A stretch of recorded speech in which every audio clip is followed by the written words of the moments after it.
Hola emprendedores, estoy muy feliz hoy de estar aquí con ustedes en este nuevo video de tu canal Emprende, porque vamos a hablar de un concepto que seguramente para todos ustedes es un concepto muy interesante y vamos a hablar de lo que es la creatividad. También estoy feliz porque es la primera trilogía que vamos a hacer en donde vamos a hablar de lo que es la creatividad, la innovación y el emprendimiento. Bienvenidos.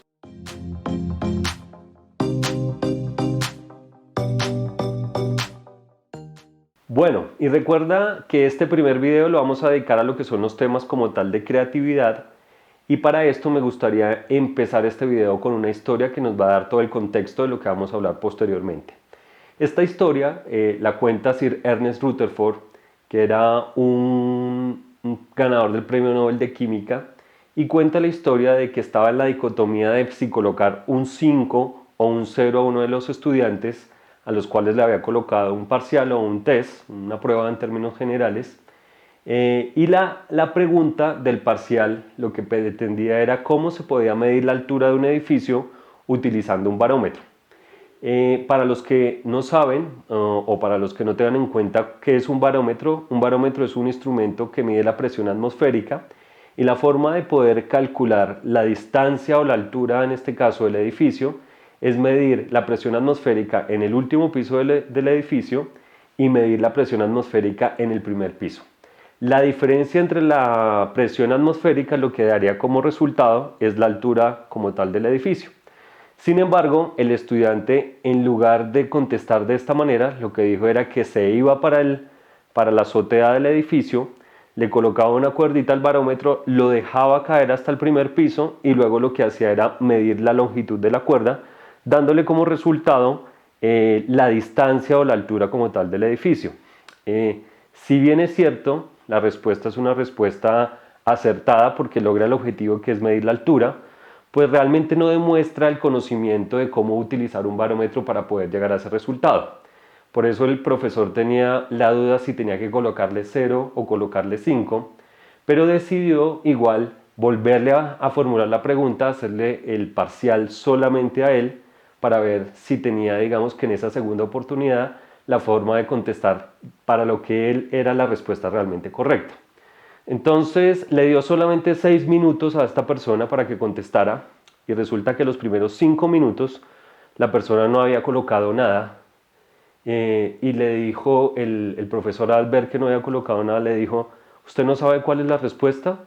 Me dice: sí, el problema no es que no sepa la respuesta, el problema es que tengo muchas respuestas ante este problema. Una de ellas puede ser tomar el barómetro, tirarlo desde la azotea del edificio, calcular cuál es el tiempo de la caída y a partir de estos datos identificar cuál es la altura del edificio. La otra que se me ocurre es esperar a un día soleado, proyectar la sombra del barómetro, proyectar también la sombra del edificio y como se sabe la altura del barómetro, entonces en consecuencia se podría saber a través de la proyección de la sombra cuál es la altura del edificio.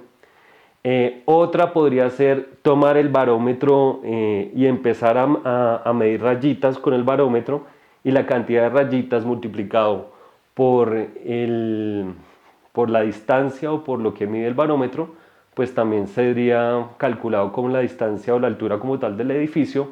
O en el mejor de los casos, o tal vez la forma más fácil, es irle a preguntar al dueño del edificio cuál era la altura que tenía, y que si le decía la altura, pues le regalaba como tal un barómetro. Entonces el profesor, después de escuchar todos estos tipos de respuesta, le dijo: oiga, pero usted no sabe cómo calcular la altura a través de un barómetro midiendo la presión atmosférica. A lo que el estudiante contestó que claro que lo sabía, pero que siempre se había obligado en su vida a pensar de una manera diferente, de una manera no convencional, y eso es realmente lo que traduce como tal la creatividad. Soy intelectual, muy inteligente. Bueno, te cuento que al final este estudiante del que hablamos en nuestro cuento se trata realmente de Niels Bohr, que después ganaría un premio Nobel y que fue una de las personas en las que formuló, digamos, que la conformación de lo que es el átomo. Pero podemos concluir qué es la creatividad también con base en esta historia. Lo que podemos decir es que la creatividad realmente es el proceso de pensar completamente diferente, es decir, de llegar a resultados diferentes a través de procesos completamente diferentes y procesos de pensamiento que desafían lo tradicional, lo convencional.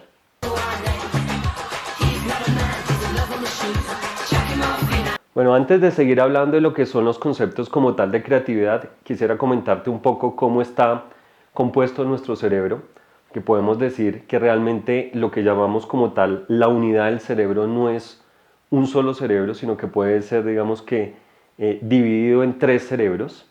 El primer cerebro, que es el cerebro más primitivo, es el cerebro que se llama normalmente el cerebro reptiliano, y es el que controla, digamos que las facultades o las funciones básicas de lo que es el cuerpo, como el ritmo cardíaco, la respiración, y es el cerebro, digamos que en términos evolutivos, el primer cerebro que nosotros pudimos desarrollar como seres humanos. El segundo cerebro, que está justo después del cerebro primitivo, es lo que se llama el sistema límbico, y el sistema límbico tiene todo lo que es el control como tal de las emociones, es digamos que el segundo cerebro en términos de evolución, y el tercer cerebro ya tiene que ver con lo que llamamos la corteza cerebral o el neocórtex, que tiene que ver con los dos hemisferios que tenemos, en donde la parte izquierda controla todos los procesos lógicos, los procesos matemáticos, y la parte derecha controla todo lo que tiene que ver con los elementos de creatividad, música, escritura, imaginación. Entonces, estos tres cerebros conforman en un solo bloque lo que nosotros hemos llamado como cerebro, y esto te lo estoy diciendo porque lo importante aquí es entender que, por ejemplo, el neocórtex lo unen 200 millones de neuronas y que todo el cerebro está en la capacidad de generar unos pensamientos completamente fabulosos porque estamos o fuimos diseñados con esta gran herramienta.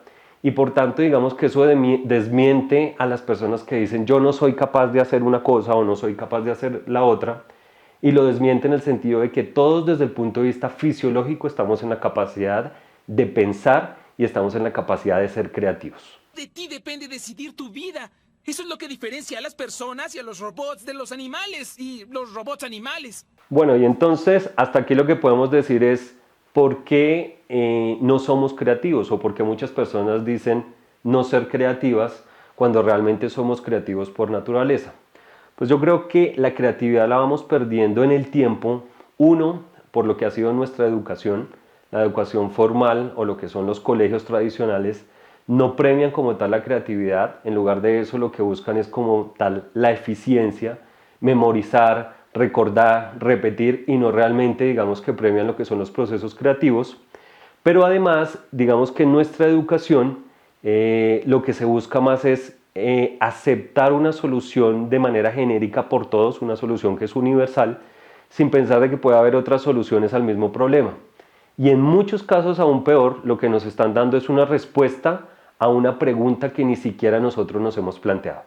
Muchas personas, o algunas de las personas que yo he leído, significan para ellos un proceso educativo realmente importante cuando las personas en sí mismas se plantean las preguntas y luego lo que hacen es generar procesos creativos para llegar a las respuestas a esas preguntas. Pero como les decía anteriormente, nuestra educación no es una educación precisamente que privilegia estos modelos de creatividad. Bueno, entonces lo que vamos a ver a continuación son los 5 pasos para recuperar nuestra creatividad. Y recuerda que digo recuperar nuestra capacidad porque todos somos y nacimos para ser seres completamente creativos. Y en ese sentido no es que logremos ser creativos, sino cómo recuperamos aquello que seguramente todos fuimos cuando fuimos niños, que fuimos unos seres completamente creativos. Entonces, el primer paso tiene que ver con liberarnos de las creencias que nos autolimitan. Yo soy grande, tú pequeña, estoy bien, tú mal, soy listo, tú tonta. ¿Y por qué nos autolimitan? Y es porque nos hemos dicho no somos creativos o porque nos han dicho alguien de alguna forma, nos ha dicho a mí me crearon de esta manera, o alguien por ejemplo impone algunos imperativos categóricos que dice las cosas aquí las hacemos de esta manera, y eso de entrada lo que hace es como tal cercenar la creatividad. O muchas veces nosotros tendemos a pensar que la creatividad es solamente para personas, por ejemplo, que están en algunas profesiones como son la música, las artes, la pintura, y realmente todos podemos hacer cosas creativas en donde quiera que trabajemos o cualquiera sea la cosa que estemos haciendo. Entonces, lo primero, como lo dijimos anteriormente, es liberarnos de esas actitudes que no son actitudes que fomentan la creatividad y que por contrario lo que hacen es limitarnos y limitar nuestro potencial. El segundo paso para poder fomentar o para poder recuperar nuestra creatividad tiene que ver con romper las reglas. ¿Cuál es la siguiente fase? ¿Robar autos? ¿Nadar con vagabundos? Y es romper las reglas para fomentar nuestra creatividad, para fomentar nuestra curiosidad. Y cuando estoy diciendo romper las reglas, realmente no te estoy diciendo que vayas y quebrantes la ley, porque obviamente eso tiene unas consecuencias pues muy grandes, pero lo que me refiero es empezar a desafiar aquellas respuestas que nos han venido dando y empezar a desafiar aquellas respuestas que se impusieron, digamos que de manera categórica, diciendo esto se resuelve de esta manera. ¿En qué consiste, digamos, que este proceso? Consiste en un poco cambiar nuestra rutina.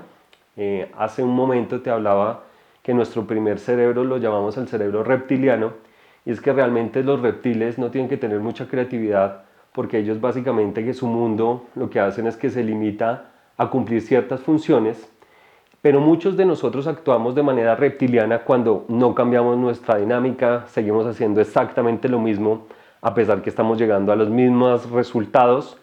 Y entonces lo que te digo en este segundo paso es definamos y revisemos cualquier problema y miramos cómo podemos romper las reglas, hablando de la mejor manera, para como tal generarnos un desafío que nos implique a ser creativos.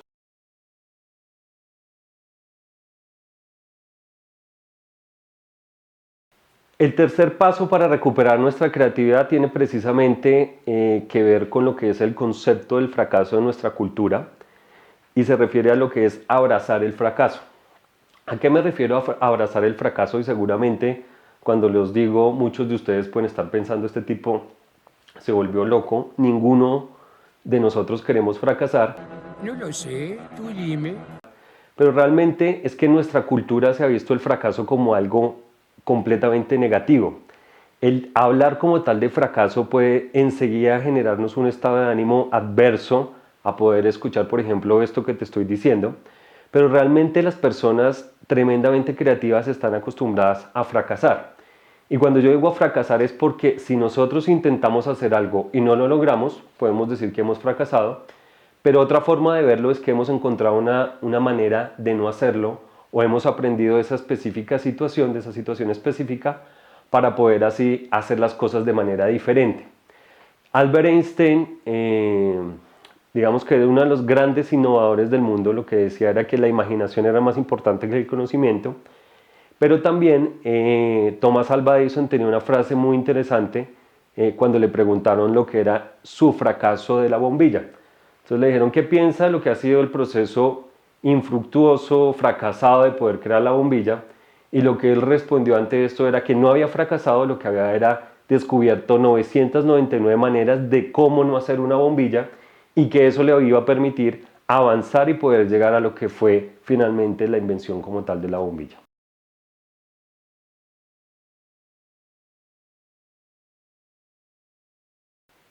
¿Por qué es importante, digamos, que tener otra actitud respecto al fracaso? Primero, porque lo que es el fracaso nos aparta de lo que son las grandes aventuras. Si nosotros estamos emprendiendo cualquier, digamos que situación, un viaje, una empresa, algo que nosotros queramos emprender, si empezamos con el miedo al fracaso, lo que puede pasar es que evitemos realizar precisamente esas actividades porque estamos pensando que podemos llegar a fracasar.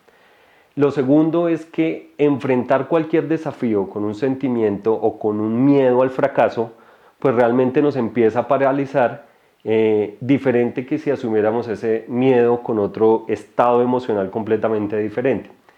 Y el punto aquí importante no es que fracasar sea malo, lo importante o lo malo es no aprender de los errores que ha generado el fracaso, y es si nosotros fracasamos, pero tenemos una actitud lo suficientemente amplia para entender en qué hicimos mal, cómo podemos, digamos, que cambiar esa situación, realmente el fracaso realmente será una partecita del éxito.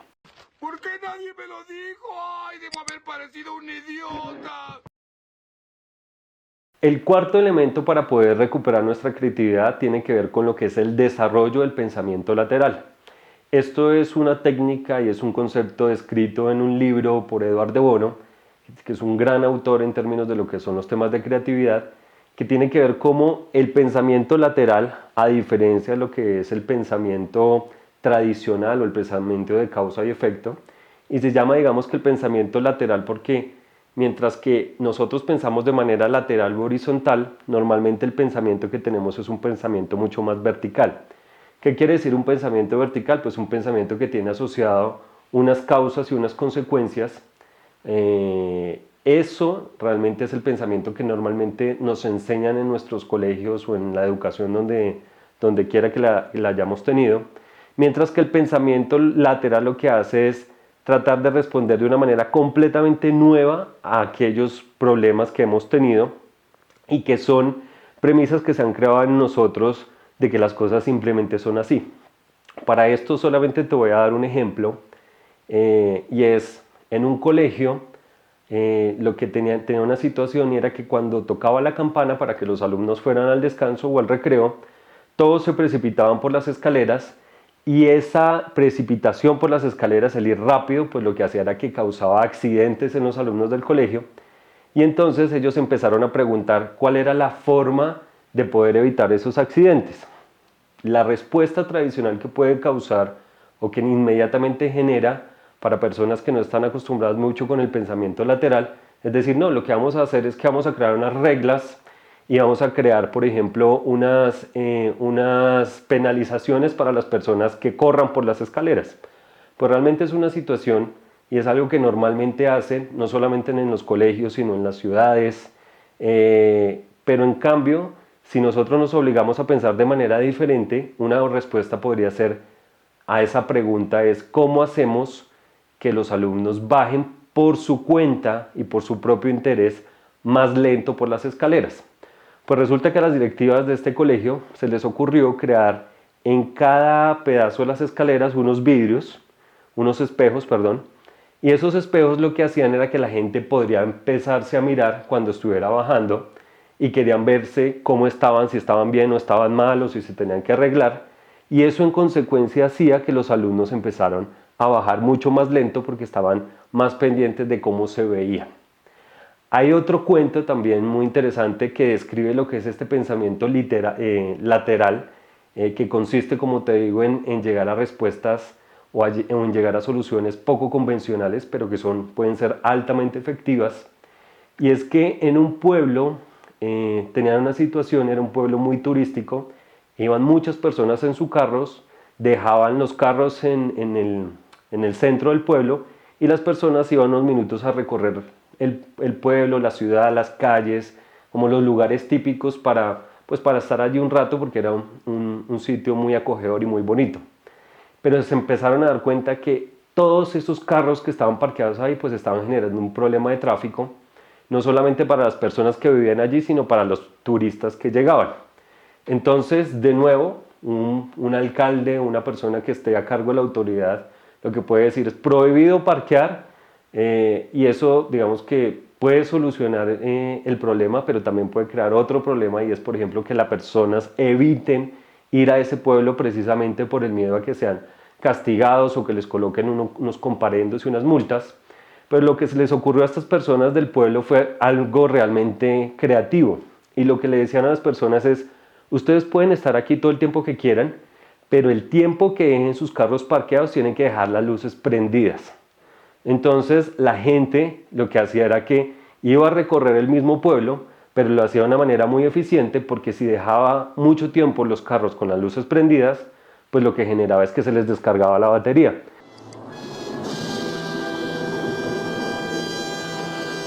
Entonces tenían de alguna manera una presión por hacer que el recorrido fuera rápido y lo que permitió eso fue solucionar una situación sin necesidad de colocar comparendos o sin necesidad de empezar a colocar penalizaciones a las personas que querían ir al pueblo. Entonces, con base en estas dos historias, lo que podemos decir es que el pensamiento lateral es realmente otro tipo de pensamiento que lo que hace es apartarse del pensamiento tradicional lógico de las respuestas que nosotros tenemos lógicas a los problemas comunes y nos obliga a pensar realmente de una manera muy creativa.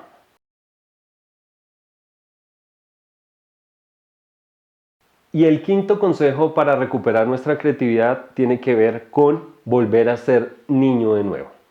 ¿Y qué significa esto? Cuando nosotros éramos muy pequeños, pues realmente el pensar de manera diferente o hacer cosas diferentes realmente no nos generaba problema. No teníamos con nosotros el miedo al fracaso o el miedo a equivocarnos, sino por el contrario era completamente una aventura diferente en donde dejábamos volar nuestra imaginación y en donde nos imaginábamos una cantidad de cosas que podíamos hacer y de los problemas que podíamos solucionar. Entonces el objetivo es cómo volvemos a ser niños de nuevo, pero para poder ser niños de nuevo, yo creo que aquí hay que abordar un desafío. La mente funciona diferente cuando digamos que hay algún tipo de pereza, pero cuando nosotros, por ejemplo, incorporamos un desafío o nos proponemos a solucionar algo específico, eso hace que nuestra mente empiece a funcionar de manera diferente. Entonces, con ese pensamiento de niño, aborda un desafío, piensa en una problemática actual que tengas en tu familia, en el trabajo, una problemática social, cualquier tipo de problemática que quieras, y sobre esa problemática entonces piensa en lo que son las premisas tradicionales de lo que es, digamos, de cómo se ha concebido ese problema y cómo han estado orientadas las soluciones. Piensa cuáles son las premisas.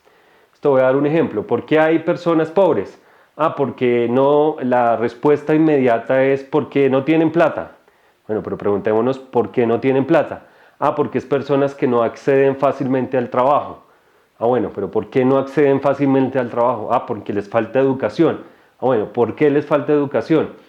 Porque realmente digamos que no tienen las condiciones que les permite asegurar la educación, o digamos que el plantearse estas preguntas lo que hace es llegar realmente a cuáles son las problemáticas reales, y por eso es importante desafiar como la primera respuesta que tengamos sobre el asunto en particular, y luego tenemos que desafiar esas premisas, y sobre esas premisas podemos desafiarlas para llegar a una solución completamente innovadora, como los dos ejemplos que te acabo de dar. Entonces, utiliza estos 4 pasos. Primero, define una problemática. Segundo, piensa en cuáles son las premisas básicas o tradicionales de la problemática. Tercero, desafía esas premisas. Utiliza toda tu imaginación para desafiar esas premisas y a partir de eso define como tal una solución. Todo esto, digamos que en un pensamiento de niño, que no nos interesa saber si estamos bien, si estamos mal o si estamos cometiendo algún tipo de error, pero simplemente este ejercicio va a ser algo que va a poder desarrollar y va a poder, digamos que, recuperar toda nuestra creatividad. Bueno, emprendedores, hemos llegado al final de este video. Recuerda que es una trilogía. En este primer video hablamos de lo que son los conceptos básicos de lo que es creatividad. En el próximo video hablaremos de lo que es innovación y en el video final hablaremos de emprendimiento y cómo podemos consolidar todos estos temas de creatividad e innovación con un propósito que es como tal el emprendimiento. Y si te gustó este video no olvides darle like, clic en la campanita y suscribirte para que no te pierdas ninguno de nuestros videos. ¡Feliz día!